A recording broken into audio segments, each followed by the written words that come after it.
When a house caught fire in Rome, one man came to buy it. Not to help, to buy it while it was still burning, from an owner standing in the street watching everything he owned turn to smoke. He did that again and again, until he was the richest man in Rome, and his land alone was worth what the empire collected in taxes in a year. Then an actor walked onto a stage at a royal wedding in the East, carrying that man's severed head. The court applauded, because the head was real and everyone knew whose it was. So how does the richest man in the world end up here, a prop at someone else's party, deep in a foreign desert? The answer is not greed. It's the one thing his money never bought. Watch the frames as we go. By the way, the gold coin from our last episode is hidden in this one, exactly once. Timestamp it if you catch it. His name was Marcus Licinius Crassus. Almost everything we know about him was written more than a century later, Plutarch mostly. Remember that. It matters at the end. It starts small, a modest house, 3 families at one table. Then civil war killed his father and his brother, and Crassus hid in a Spanish cave for 8 months. He came back with Sulla's army, one of the men who won Rome for him. Then victory turned into the proscriptions, condemned men, their property auctioned, and Crassus was there, in Plutarch's words, never tired of accepting or of buying. Dead men's houses at dead men's prices. Then came the mechanism. Every retelling of this story gets wrong. Go looking for the fire brigade in the ancient sources, and it isn't there. Rome wouldn't have a fire department for another half-century. What Plutarch actually describes is 500 enslaved architects and builders. When a house caught fire, he appeared, not with water, with an offer.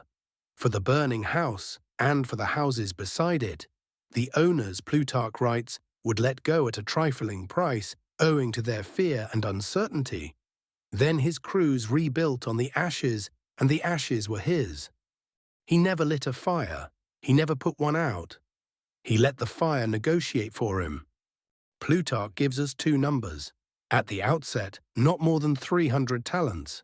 At the end, an inventory of 7,100.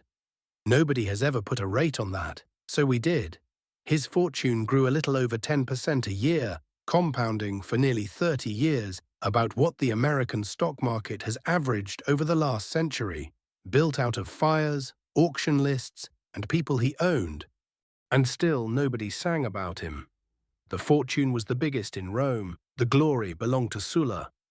Plutarch opens his biography with a warning. The many virtues of Crassus were obscured by his sole vice, avarice.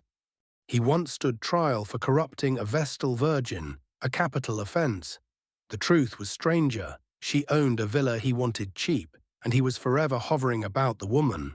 The court acquitted him because greed was the more believable motive.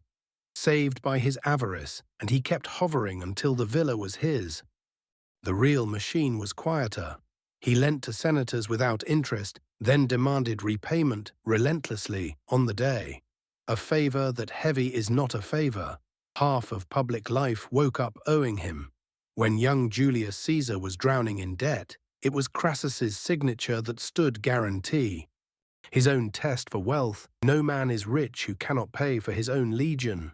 Everyone owed him, and still the songs, the statues, the names on temples belonged to other men. In 73 BC, glory finally came up for sale. Spartacus broke out of a gladiator school, and the revolt of the enslaved became an army. Rome sent praetors, beaten. Both consuls beaten.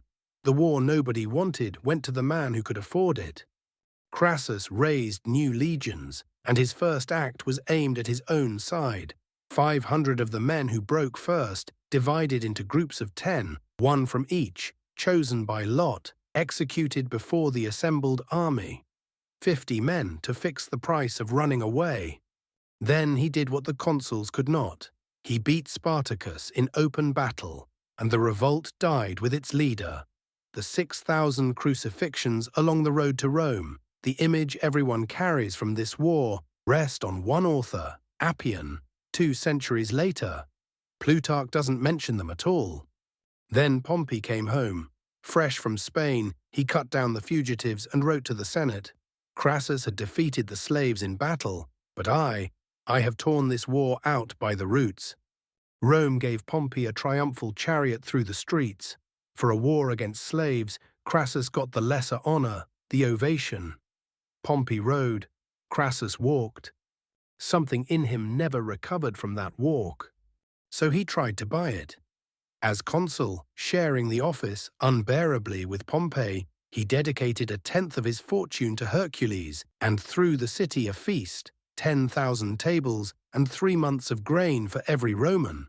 Rome ate, cheered, and went on cheering for Pompey. 10 years later, a private pact with the two men Rome couldn't stop talking about, Pompey and Caesar. They brought armies and legends. Crassus brought the money. Even in the partnership that ran Rome, he was the silent partner.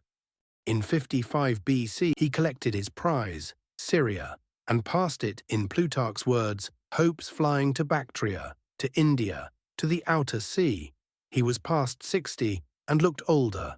At the city gate, a tribune stood over a blazing brazier and called down ancient, terrifying curses on the expedition. Crassus marched past him, east. He wintered in Syria like an accountant, tallying city revenues, weighing a temple's treasure for days, doing the only thing he knew. Parthia had done Rome no wrong. Even Rome's record admits it.